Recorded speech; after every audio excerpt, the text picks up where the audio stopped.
It was just a knock. But I opened the door and something else opened in me too. Something I thought I'd buried under 10 years of marriage. I always say I like the quiet. But winter quiet is different. It doesn't hold you, it leaves you. You can sit wrapped in 2 blankets, the fire flickering, tea steaming, and still feel like you're standing outside in the snow, knocking on your own life. My name is Diane. I'm 48.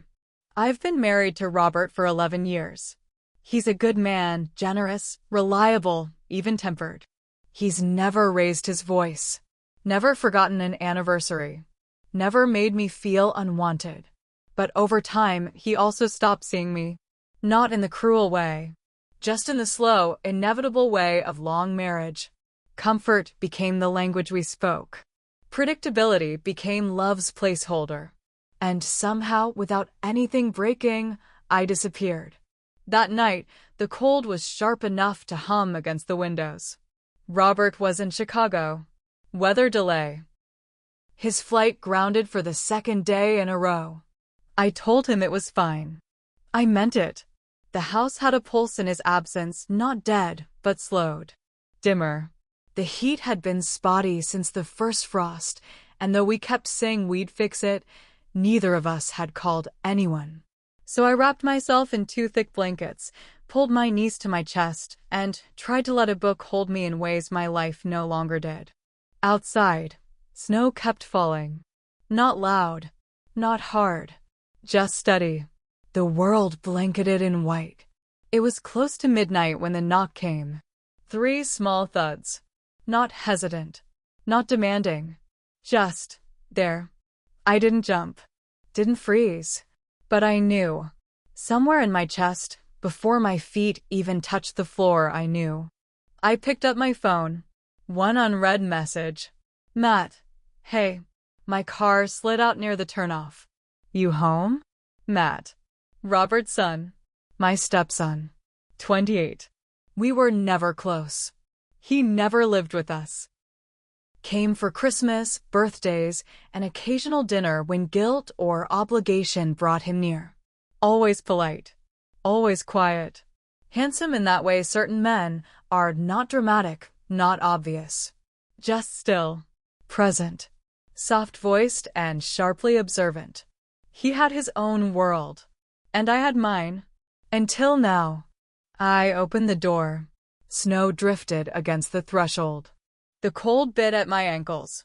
And there he was. Matt. Hood up. Face red. Hair wet. Shoulders hunched.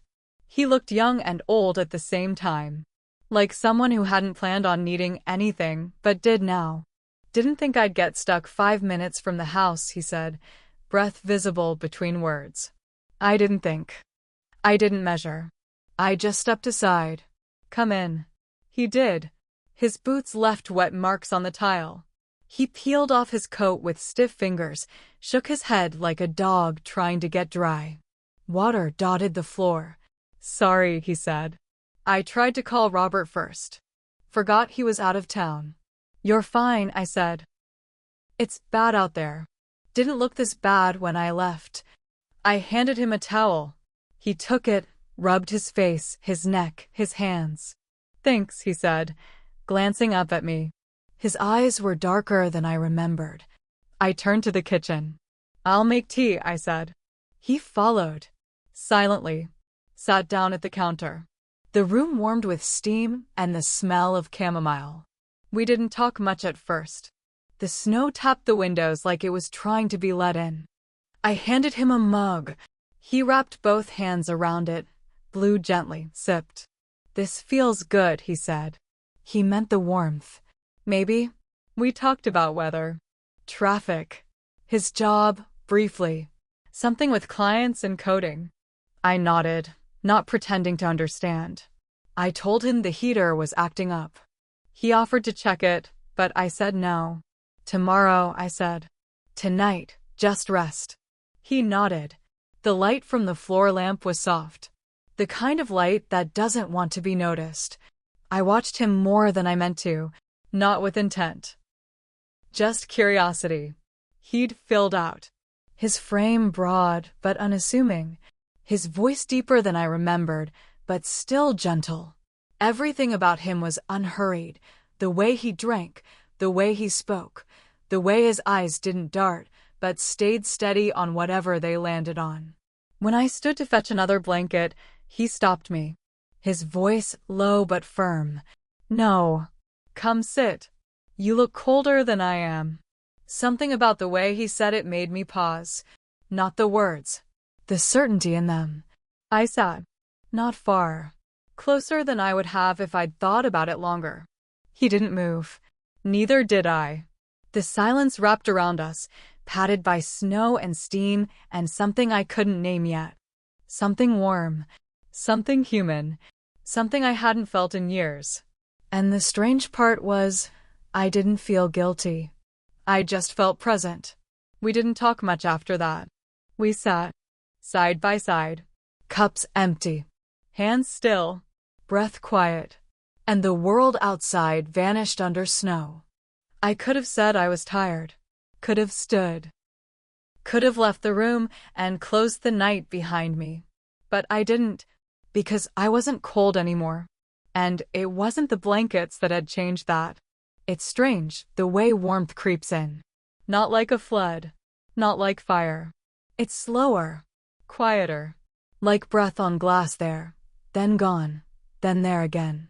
That's how it was between us. No line, no declaration. Just a shift in the air that neither of us tried to explain. He was still beside me. Same couch, same silence. But it didn't feel the same. Something in the room had softened.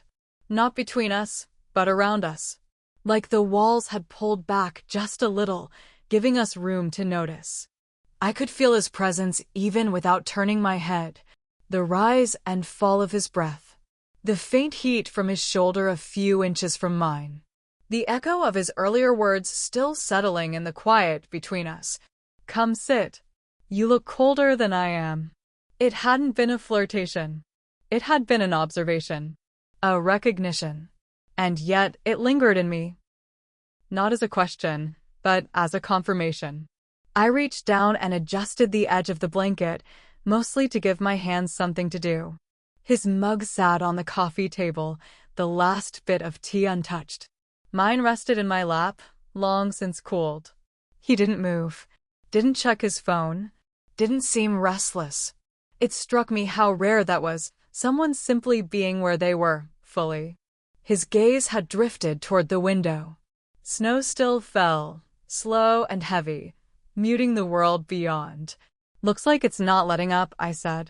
He nodded. "Might be here a while." I didn't answer. I didn't need to. He shifted slightly, pulling the blanket higher over his legs. I glanced at him from the corner of my eye. He looked tired, but not from lack of sleep. A deeper kind of tired. The kind you carry in your bones when the world hasn't felt like home for a long time. "You okay?" I asked, and regretted it immediately. It felt too maternal, too automatic. But he didn't bristle. He just nodded once. "Yeah. Just been a long week." I waited. Sometimes people say that to fill space. Sometimes they say it because they want you to ask more. He didn't seem to want either. So I didn't press. He looked over at me then, and his gaze held, not long enough to make me look away, but long enough to feel it. Not invasive. Not searching. Just seeing. "I forgot how quiet it is here," he said. I smiled softly. "Too quiet?" "No," he said. "It's good quiet." And for some reason, that settled something in me. Because the quiet in this house had started to feel like evidence. Evidence of all the things that had stilled between Robert and me. All the words not said. All the years we'd let slip into comfort instead of connection. But hearing Matt say it like that, good quiet, made it feel less like absence. And more like choice. I stood up to collect the mugs. He didn't move to help. Didn't offer. Just watched. Not lazily. Not expectantly. Just fully. Like I was worth watching, even if I was just rinsing out 2 cups. When I returned, I brought another blanket. He looked up, almost surprised. I figured we could both use more warmth, I said.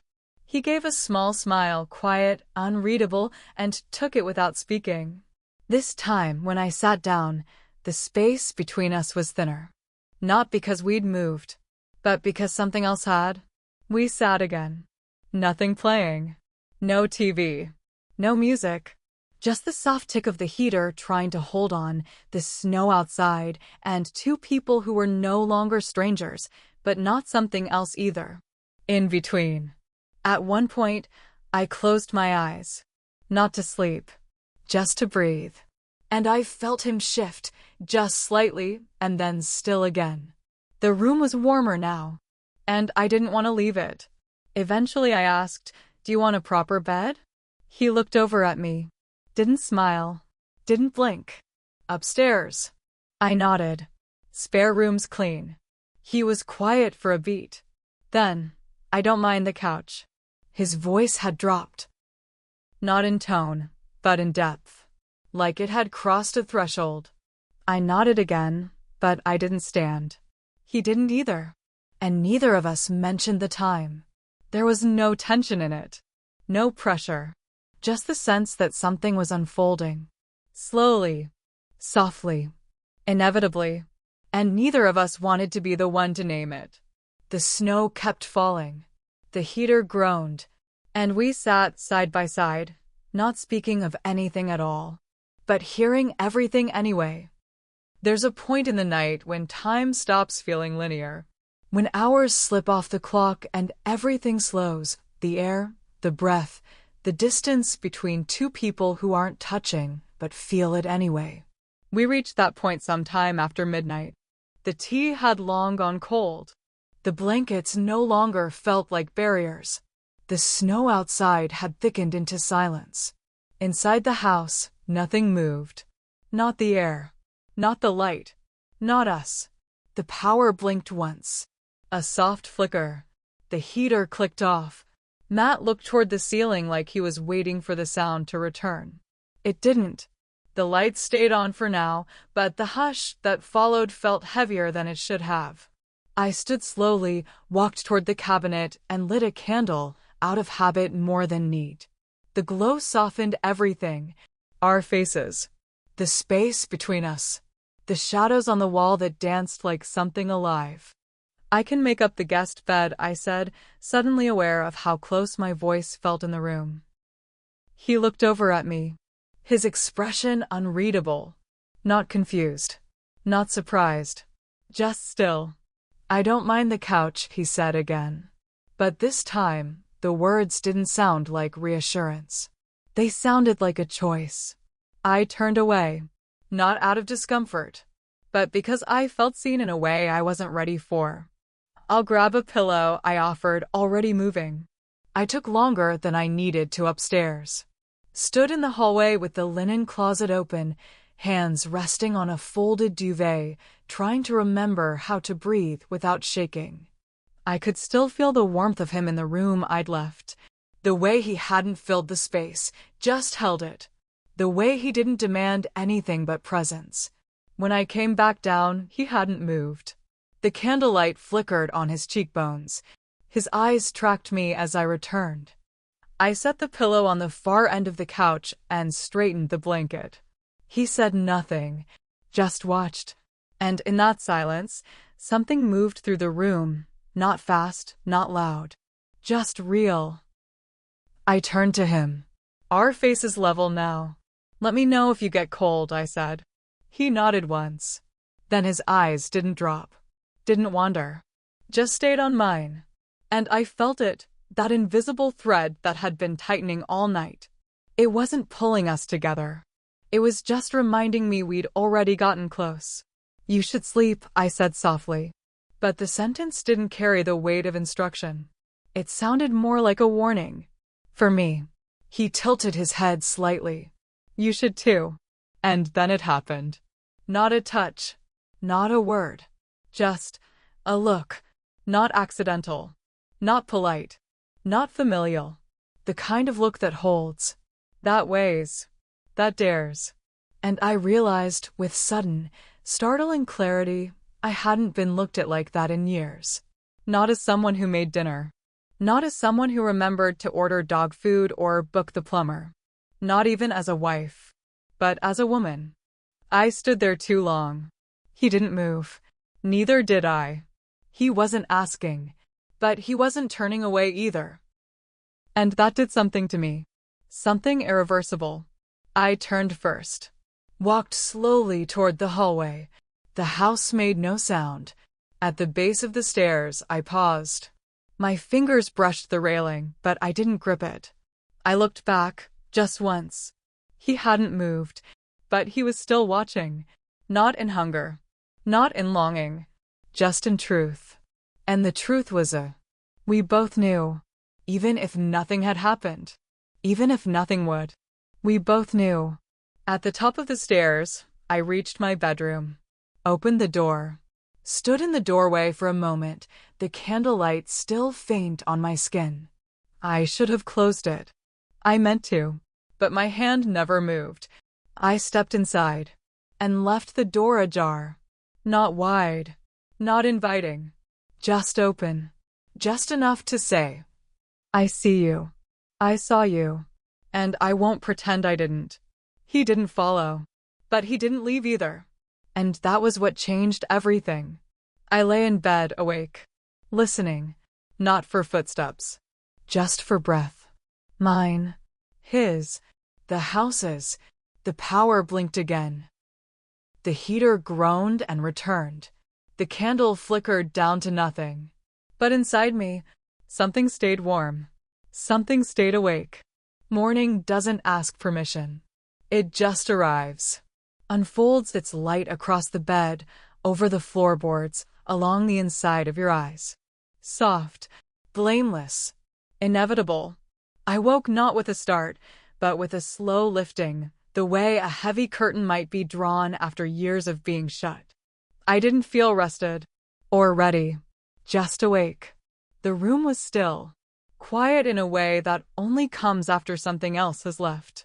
I sat up slowly, my body stiff from a night spent not quite lying still, not quite sleeping. The blanket had slipped to my waist. My nightgown clung at the edges. My legs were cool.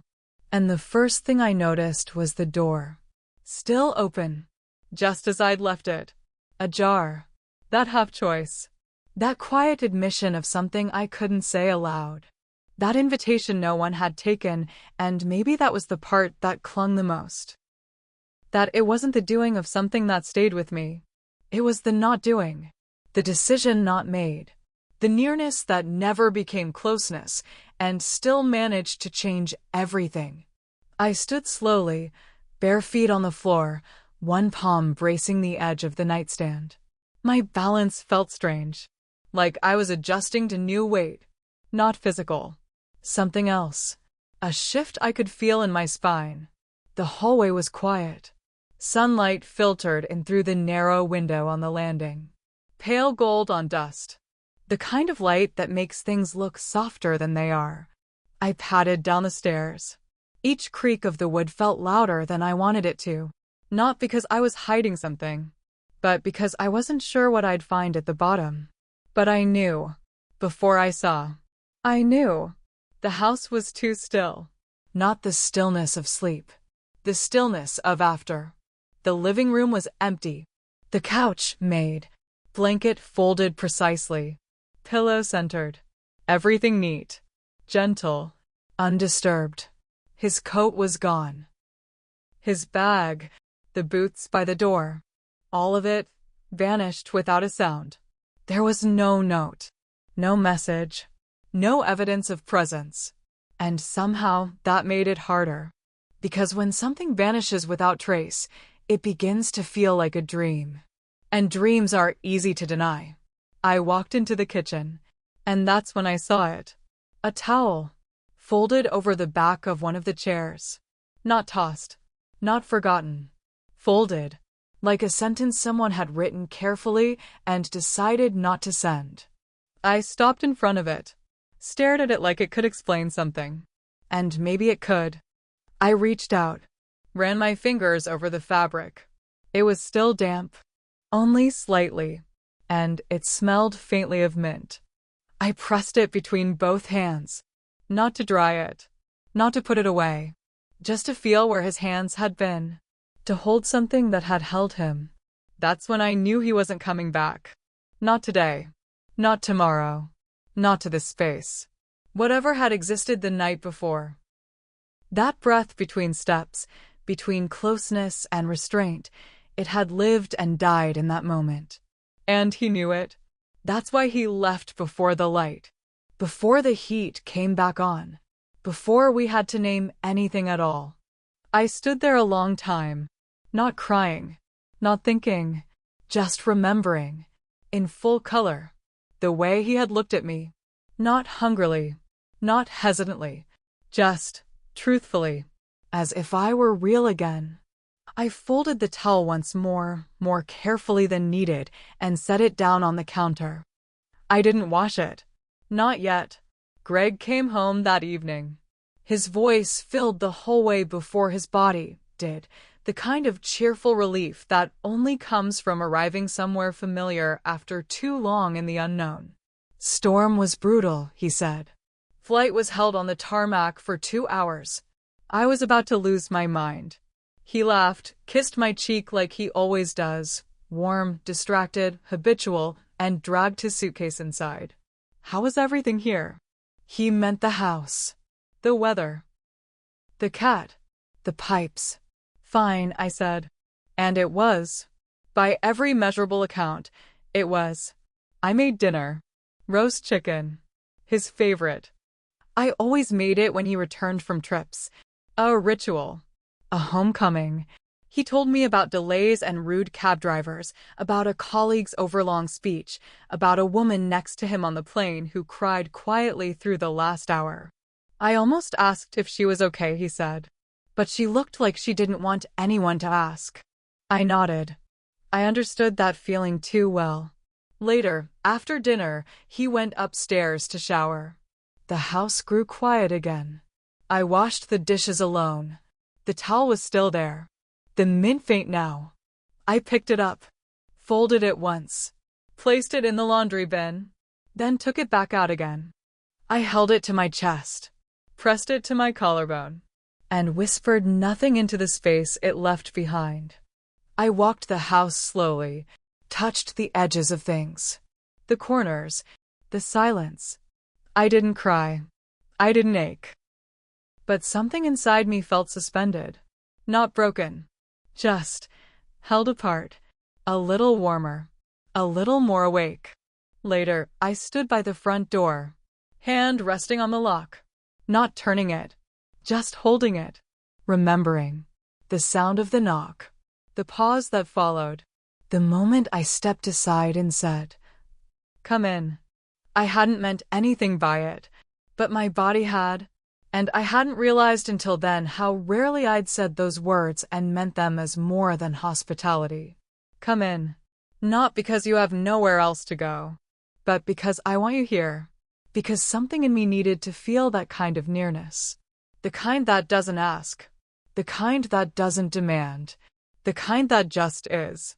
Matt hadn't crossed any lines. Neither had I. But we had stood in a place that didn't exist the day before. And we had left it untouched, but not unnoticed. He didn't call, didn't text, didn't leave a note. And I didn't ask Greg if he'd heard from him, because I didn't want to know who he was in other houses. I only wanted to remember who he had been in mine. For one night, for one flicker of time, for one slow breath that curled like steam between 2 untouched cups of tea. Sometimes I still replay it. Not the conversation, not the glance, not even the silence, but the heat, not from the fire, not from the tea, but from being seen, and not looked at with familiarity, or duty, or expectation, just looked at, as if I were a woman worth noticing. Now, when the wind hits the house at just the right angle and the lights flicker, not out, just threaten to, I feel it all again. The shift, the opening, the thing inside me I thought I'd buried under 10 years of marriage. Not desire, Not infidelity. Just presence. Just life. I don't wait for a knock anymore. But I don't lock the door either. Because part of me knows. It wasn't what he brought in with him that warmed me that night. It was what I let out when I said, "Come in."